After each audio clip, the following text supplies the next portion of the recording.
কাঠ বোঝাই লরি নিয়ন্ত্রণ হারিয়ে উল্টে গেল রাস্তার পাশে নয়নজলিতে। পাঁচলা বাউরিয়া রাজ্য সড়কে রঘুদেবপুর বাসুদেবপুরের কাছে ঘটনাটি ঘটেছে শুক্রবার 30শে আগস্ট আনুমানিক ভোর 5টা নাগাদ।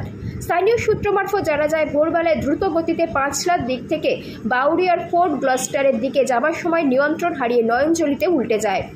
এলাকাটি ঘনবসতি হওয়ায় স্থানীয়দের মধ্যে চাঞ্চল্য ছড়িয়ে পড়ে। ঘটনার খবর পেয়ে ঘটনাস্থলে উপস্থিত হয় পুলিশ। ঘটনায় হতাহতের কোনো খবর নেই। তবে স্থানীয়দের দাবি, লরি চালক ঘুমিয়ে পড়ার কারণে ঘটেছে এমন ঘটনা। দীর্ঘক্ষণ সময় অতিক্রান্ত হয়ে গেলেও লরিটি পাট ভর্তি থাকায় বেলা 11:30 পর্যন্ত নয়নজলি থেকে তোলা সম্ভব হয়নি। তবে জানা যায়, লরিটিকে তোলার জন্য দুটি উচ্চ ক্ষমতা সম্পন্ন ক্রেন আনা হবে।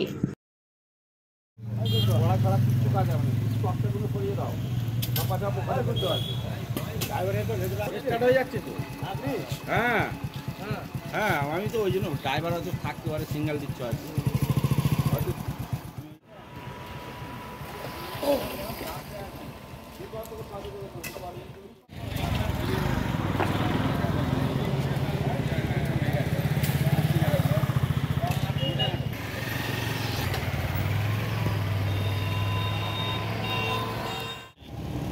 ওই দিক দিয়ে গাড়িটা নেবে, ব্রেক ফেল কেস নয়।